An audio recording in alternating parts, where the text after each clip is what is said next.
Es decir, algunos, como por ejemplo el propio Emmanuel Rivera Ledesma, que es el cabecilla, 18 meses de prisión. Al hijo también. Al hijo también. Eduardo Rivera Pichar. A una hermana. Son, hasta donde dice la prensa, 147 querellas que se han presentado, denuncias. Por eso es tan doloroso que se produzcan casos como estos. Y esta de las cosas de la modernidad, Ramón, porque ahora una persona puede, comprar empresas rápidamente, ponerlas a funcionar, tienen vendedores y la gente que no sabe, no averigua los antecedentes y también ponen un historial que habían pagado a plazo. Cuando ya llegaba el plazo, les decía, los amenazaba, los insultaba y les decía que no van a llegar a ningún lado en la justicia, que él tenía muy buenas conexiones. Vamos a ver, televidente, llegó el viernes, comenzó el Telematutino 11, como siempre agradecido del Señor de que me presta la vida y la salud para compartir con un público tan inteligente como el que nos gastamos. Muy buenos días a todos. Buenos días, Jacqueline Morel. Hola, Ramón. Buenos días. Buenos días, República Dominicana. Comienza el fin de semana, comienza también Telematutino 11 y en este viernes 12 de enero vamos a condensar las noticias rápidamente, los temas importantes del país y del mundo. Por otro lado, ustedes conocen el caso Nido. El caso Nido es un caso de estafa inmobiliaria que involucra a toda una familia, el padre, los hijos, la esposa, y que timaron con alrededor de 700 millones de pesos a una cantidad de personas que creyeron en el prestigio de esa empresa, creyeron en las construcciones, principalmente dominicanos residentes en el exterior, que no tienen la manera de ver y de darle seguimiento a la construcción de la obra o de las obras. En el día de ayer, el juez de la atención permanente del distrito, Rigoberto Sena, impuso una serie vamos a decir, medidas de prevención. Medidas de prevención. Es decir, algunos, como por ejemplo el propio Emmanuel Rivera Ledesma, que es el cabecilla, 18 meses de prisión. Al hijo también. Al hijo también. Eduardo Rivera Pichar. A una hermana, Mirna Catalina Rivera Ledesma, y al resto, incluyendo a la esposa, prisión domiciliaria con grilletes. Bueno, son, hasta donde dice la prensa, 147 querellas que se han presentado, denuncias de personas que fueron engañadas, que fueron timadas, en su gran mayoría dominicanos, que se levantan muy temprano, se acuestan muy tarde, aguantan frío y ahorran para tener un techo en la República Dominicana y para también ayudar a sus familiares que dejan aquí a través de las remesas. Por eso es tan doloroso que se produzcan casos como estos. Y esta de las cosas de la modernidad, Ramón, porque ahora una persona puede, comprar empresas rápidamente, ponerlas a funcionar, empresas con propiedades que no existen, cogen fotos, las montan, a veces se ponen en componenda con el que vigila una obra que está en construcción y van y le entran con la persona y le dicen, este es el proyecto. Y además tienen vendedores. Tienen vendedores y la gente que no sabe, no averigua los antecedentes y también ponen un historial. Dicen que han construido qué sé yo cuánto edificio, que tienen experiencia, que están muy bien relacionados, que los títulos van a salir rápido, que se les van a entregar. Y según cuenta la prensa y los testigos denunciantes, este señor, cuando se les reclamaba que dónde estaban la propiedad que habían adquirido, que habían pagado a plazo, cuando ya llegaba el plazo, les decía, los amenazaba, los insultaba y les decía que no van a llegar a ningún lado en la justicia, que él tenía muy buenas conexiones, que esperen un poco más. Y en definitiva, esto debe desarticularse y que se llegue hasta las últimas consecuencias, para que esto no siga ocurriendo, porque no es la primera vez que ocurre. No. Lo que me duele, Ramón, es ese dinero. Normalmente ese dinero se pierde. Pero caramba. Porque aun cuando se dice que el Ministerio Público está investigando propiedades o depósitos de esta gente, normalmente ese dinero se dilapida y queda muy poco. Y lo que queda no da para resarcir a todas las personas. No, y cómo hacerlo también, porque ojalá pudieran rescatar aunque sea la mitad, pero cómo dividirlo, quién lo va a hacer y cómo se haría eso. En esto lo que resta es, y ya lo habíamos comentado, las personas deben de investigar las empresas, deben de investigar antes de soltar su dinero, porque eso perjudica inclusive al sector inmobiliario. Aquí hay un sector inmobiliario sano que cumple. Inclusive yo he dicho que yo les recomiendo a las personas que acudan a proyectos que son fideicomisos bancarios, porque están más garantizados.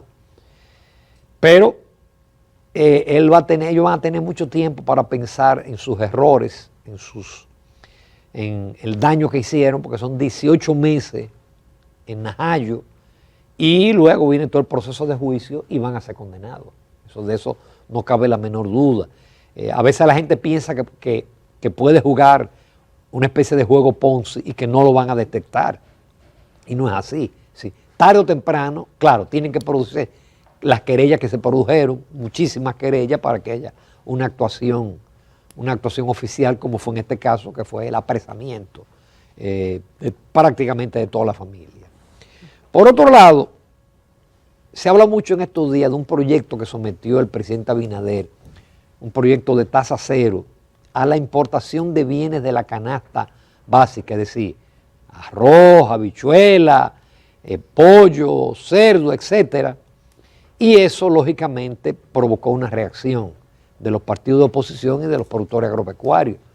Porque usted importar un bien terminado sin impuesto compite con el bien nacional que tiene que pagar impuestos en los insumos y tiene que pagar impuestos locales.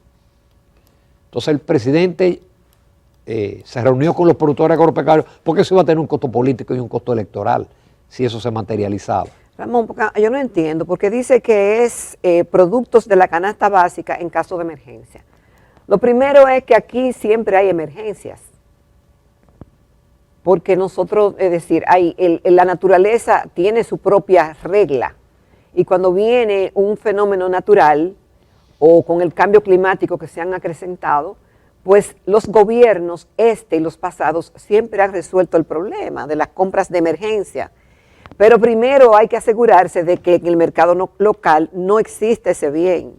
Entonces, este proyecto de tasa cero se prestaba para cualquier cosa, porque inmediatamente ocurría la emergencia, eso le daba luz verde al importador de que podía importar el bien, o tú me corriges.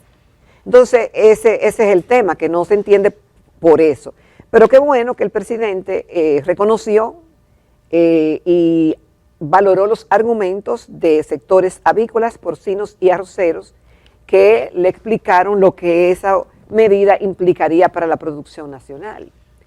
Y repito, habría que cerciorarse para que eso entraría en vigencia, que nunca se ha hecho, porque siempre aquí se hacen compras de emergencia, saltando muchos pasos. No, incluso es un gran negocio los famosos permisos de importación. Hay un dato ahí interesante que dice que del 2022, del 19 hasta el 22, las importaciones agropecuarias han aumentado en un 66.6%. Dilo otra vez, ¿cómo es? 66%. ¿En cuánto? Del 19 al 22. Eso es muchísimo. Porque recordemos que en la pandemia, o cuando empezó el tema inflacionario, también se dieron unas importaciones a tasa cero bajo el argumento de que eso iba a permitir bajar los precios. No, los precios no bajaron. Se beneficiaron los que importaron a tasa cero porque vendieron los artículos como si hubiesen pagado aranceles. Ahora, Ramón, yo no entiendo por qué la iniciativa de de mandar eso al Congreso y de hacerlo ya como formal. ¿Tú piensas que era para emergencia realmente? No, pero fíjate que recuerda lo que comentaba José Horacio Rodríguez, el diputado, que la idea era que eso fuese sin límites de tiempo y que ellos lograron reducirlo a 6 meses. Entonces, eso era una especie como de cheque firmado en blanco. Pero que ya lo habían hecho antes. Sí, no, y sí, lo hacen de manera permanente. ¿Tú te acuerdas que nosotros tuvimos a Iván, el presidente de la Asociación de Comerciantes, que nos había hablado, Iván García, porque en un momento determinado se puso esas importaciones con tasa cero para equilibrar un poco los precios y el abastecimiento, pero eso tenía una fecha de caducidad y obviamente no ponía en peligro la producción local ni la forma de hacer negocios internamente. Pero si esto se repite otra vez, yo me pregunto realmente cuál era la intención. Cuando usted lo que debe hacer es estimular, incentivar, como se hace en todos los países desarrollados, se subsidia la agricultura. Los norteamericanos lo hacen los europeos. ¿Y por qué lo hacen? Justamente por el tema de la autosuficiencia alimentaria. Entonces usted no puede destruir el aparato productivo local, el aparato productivo de un país, y eso es una forma de destruirlo. Por otro lado, qué bueno, aparentemente se reanudaron conversaciones entre Haití y la República Dominicana.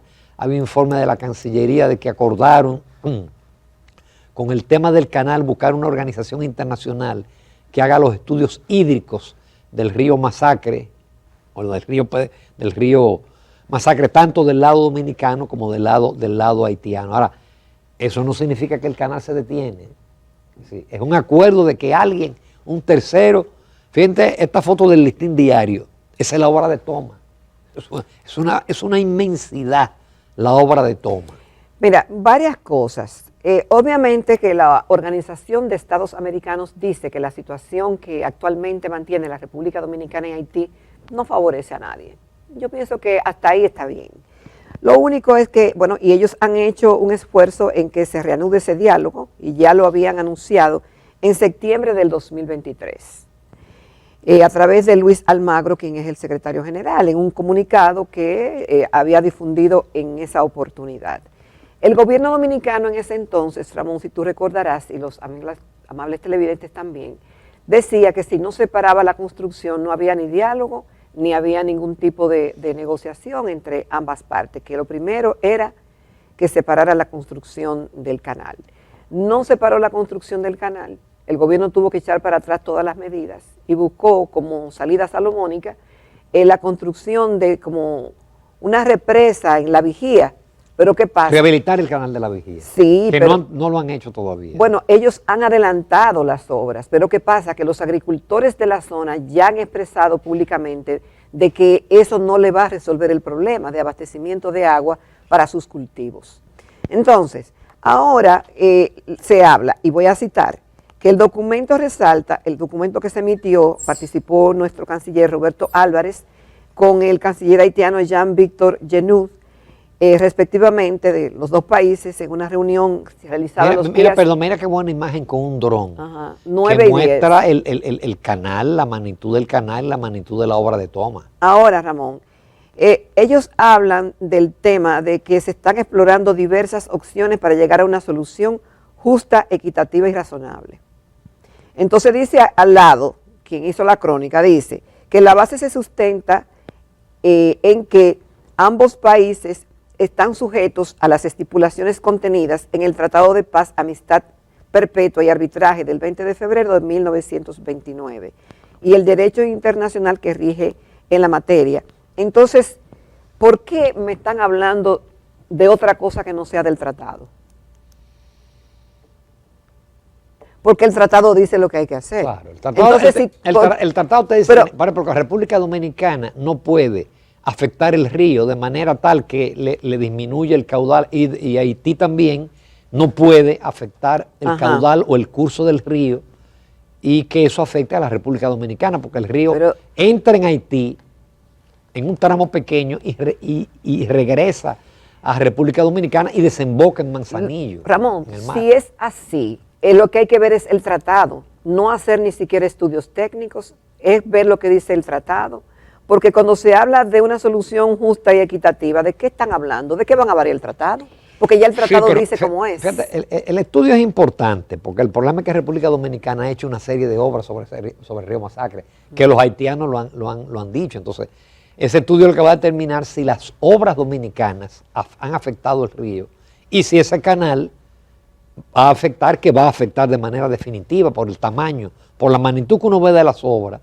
Ese canal secaría el cauce que penetra a la República Dominicana. Secaría, no habría caudal de agua y tampoco habría riego para los agricultores que hay en toda esa zona. Bueno, ya veremos si entonces la República Dominicana habría violado ese tratado, si es que ese es el argumento de los haitianos, y habrá que ver la independencia de esa empresa internacional que haría ese estudio técnico.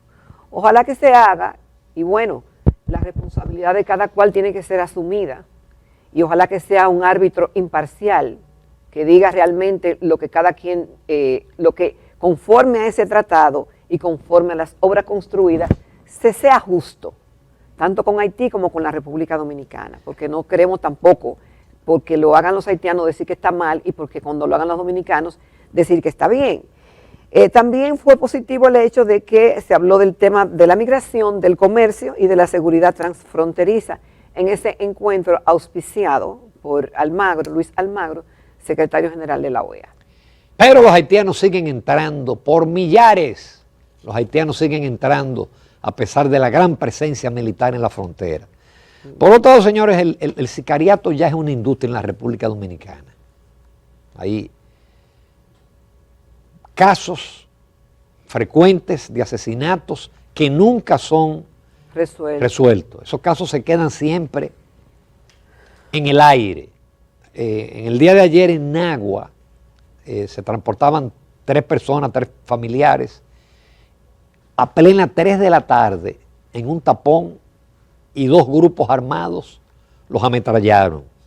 Fallecieron 2 y hay uno que está grave con 9 heridas. Es decir, ya uno tiene idea de lo que, de la balacera que fue a las 3 de la tarde y en una calle, en una vía importante de Nagua.